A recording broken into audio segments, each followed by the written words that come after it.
नमस्कार मित्रों, आप सभी लोगों का हमारे चैनल श्री राम परिवार में हार्दिक स्वागत है। मित्रों, हमारे चैनल के एक सदस्य ने कमेंट किया था कि गुरुजी आप माता कमला की साधना उपलब्धि करवाइए, तो इसलिए इस वीडियो में मैं आपको माता कमला की साधना उपलब्धि करवा रहा हूं। अब देखिए, जो भी सदस्य पहली बार आए हैं, मैं उन्हें बता दूं कि भाई जी इस चैनल पर मैं आपको धर्म अध्यात्म से जुड़ी हुई जानकारी और कई प्रकार की सामग्री प्रदान करता हूं। तो इसलिए अगर आपको धर्म अध्यात्म में रुचि है, आप पुस्तकें प्राप्त करना चाहते हैं मुफ्त में और जो साधना सामग्री है वो प्राप्त करना चाहते हैं, तो आप हमारे चैनल को सब्सक्राइब कर लिए और जो घंटे का बटन है उसे जरूर चालू कीजिएगा, नहीं तो हमारे द्वारा प्रदान की गई कोई भी जानकारी आपको नहीं मिल पाएगी। देखिए, बात करते हैं माता कमला की। तो जो माता कमला है वो 10 महाविद्याओं में से एक है। ये 10वें स्थान पर आती है 10 महाविद्याओं में, इसलिए इनकी साधना जो है थोड़ी कठिन होती है, लेकिन जो भी व्यक्ति इनकी साधना कर लेता है वो एक अलग ही स्तर पर पहुंच जाता है। माता कमला जो है माता लक्ष्मी का स्वरूप है। आप इन्हें माता लक्ष्मी का तांत्रिक स्वरूप मान सकते हैं, क्योंकि इसमें जो है आपको सभी तांत्रिक मंत्रों का ही प्रयोग किया जाता है। माता लक्ष्मी की जब आप साधना करते हो तो वहाँ पर आप वैदिक मंत्रों का प्रयोग करते हो, लेकिन जब आप माता कमला की साधना करोगे तो यहाँ पर आपको तांत्रिक मंत्रों के द्वारा इनकी पूजा करनी पड़ती है। तांत्रिक मंत्रों के द्वारा ही इनकी साधना की जाती है। अब तांत्रिक मंत्रों के द्वारा साधना करने से मेरा तात्पर्य ये बिल्कुल भी नहीं है कि इनकी साधना आप जाके शमशान में करो, आप घर पर रहकर भी इनकी साधना कर सकते हो।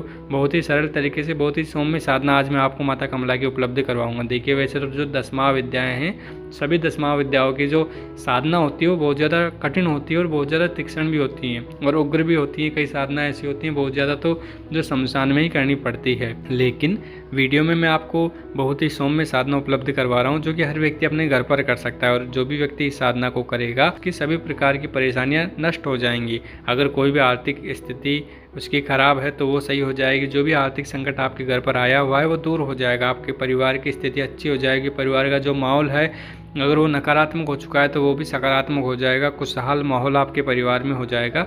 जो भी आपके शत्रु आपको परेशान कर रहे थे वो सभी शांत हो जाएंगे, क्योंकि माता जो है वो तांत्रिक स्वरूप है माता लक्ष्मी का। तो तांत्रिक स्वरूप होने के कारण जो भी शत्रु आपको परेशान करते हैं वो सभी शत्रु माता के द्वारा नष्ट कर दिए जाते हैं, उनको शांत कर दिया जाता है।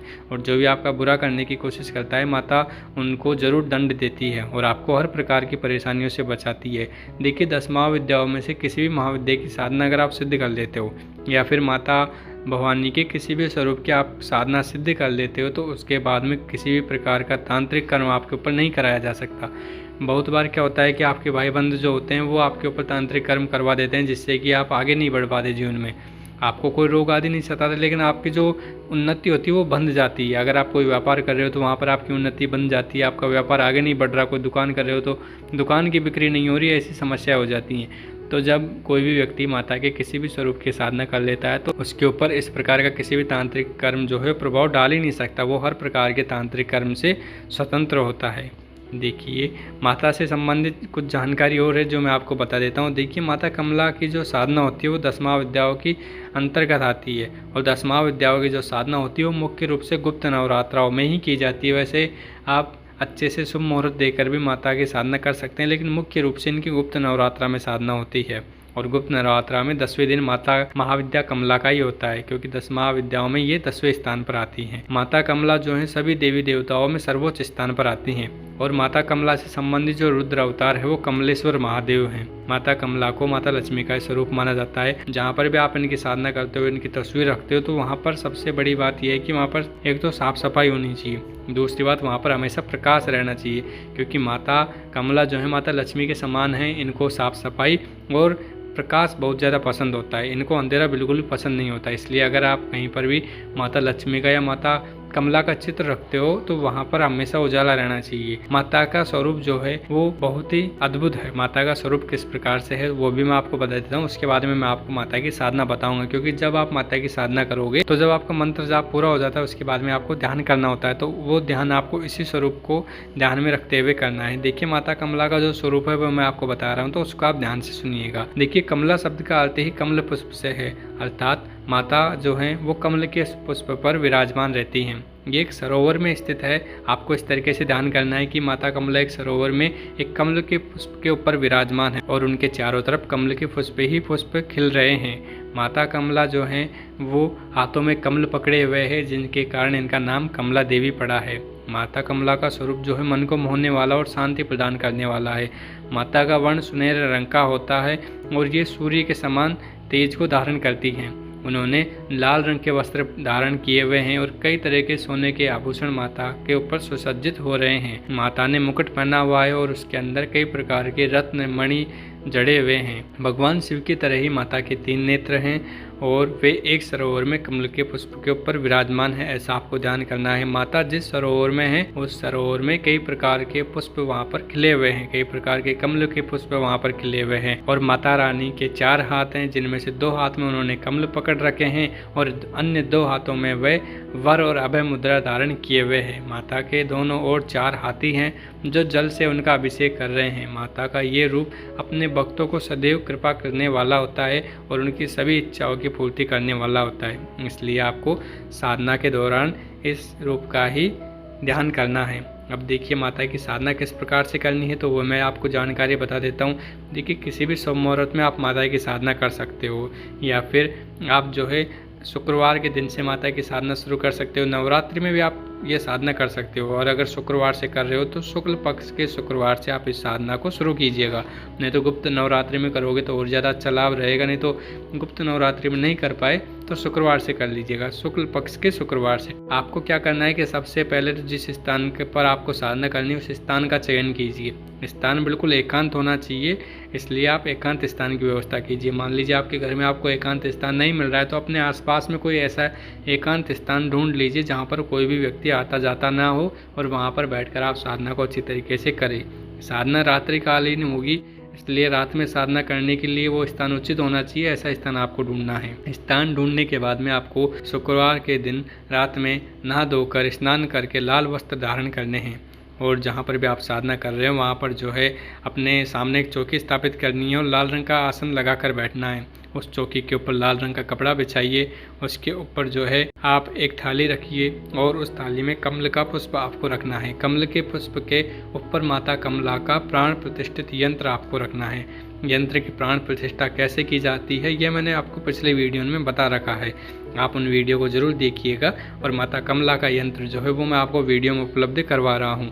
वीडियो के नीचे मैं आपको लिंक दे दूंगा, वहाँ पर आप क्लिक करके जो है माता कमला के यंत्र की फ़ोटो प्राप्त कर सकते हो। और इसके बाद में आपको जो है चौकी के ऊपर भगवान शिव का और माता भवानी का चित्र स्थापित करना है। माता कमला का चित्र अगर आपके पास है तो आप उस चित्र को वहाँ पर रख सकते हो, माता दुर्गा का ही चित्र वहाँ पर रख सकते हो। इसके बाद में आप जो है यंत्र को धूप दीप प्रदान कीजिए और फिर हाथ जोड़कर जो है गणेश जी का ध्यान कीजिए, उनका मानसिक पूजन कीजिए, अपने गुरु जी का मानसिक पूजन कीजिए, और उसके बाद में अपने इष्ट देव का मानसिक पूजन कीजिए, भगवान शिव का मानसिक पूजन कीजिए और माता कमला का भी मानसिक पूजन कीजिए। उनको धूप दीप आदि प्रदान कीजिए, आपने पुष्प रखे हैं वो पुष्प प्रदान कीजिए, और उसके बाद में अपने हाथ में जल लेकर आप संकल्प कीजिए। संकल्प लेने के बाद में जो है आपको विनियोग करने हैं। विनियोग कैसे किए जाते हैं उसके लिए मैं आपको जो है PDF बनाकर पूरी उपलब्ध करवा दूंगा। उस PDF को आप नीचे डिस्क्रिप्शन से डाउनलोड कर लीजिएगा, डिस्क्रिप्शन में उसकी लिंक दे दूंगा।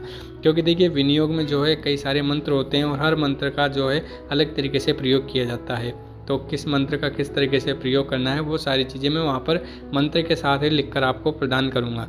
इसलिए आप उस PDF को डाउनलोड कर लीजिएगा, जिससे कि वीडियो भी ज़्यादा लंबी नहीं होगी। इसके बाद में आपको माता भवानी को प्रणाम करना है और माता भवानी को प्रणाम करके उनसे साधना की सफलता के लिए प्रार्थना करनी है।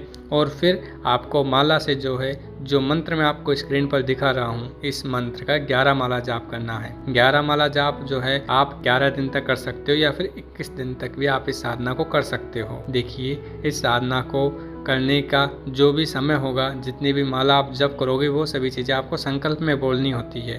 मैं आपको हर वीडियो में बता देता हूँ कि भाई किस तरीके से संकल्प लेते हैं। एक बार इस वीडियो में बता देता हूँ। जब हम संकल्प लेते हैं तो हम माता से कहते हैं कि हे माता भवानी, मेरा नाम यह है, मेरे पिता का नाम यह है, मैं इस गोत्र का हूँ और यहाँ का रहने वाला हूँ और आपकी साधना कर रहा हूँ और इस इच्छा को लेकर आपकी साधना कर रहा हूँ और मैं रोज़ाना इतने माला जप करूँगा और इतने दिन तक आपकी साधना करूँगा। इसलिए आप मुझे शक्ति प्रदान कीजिए जिससे कि मैं आपकी साधना बिना किसी भी विघ्न के पूरी कर सकूँ। और आपकी सिद्धि प्राप्त कर सकूं और अपने जीवन को बेहतर बना सकूं। इस तरीके से आप संकल्प लीजिए। आप अपने अनुसार भी संकल्प ले सकते हैं।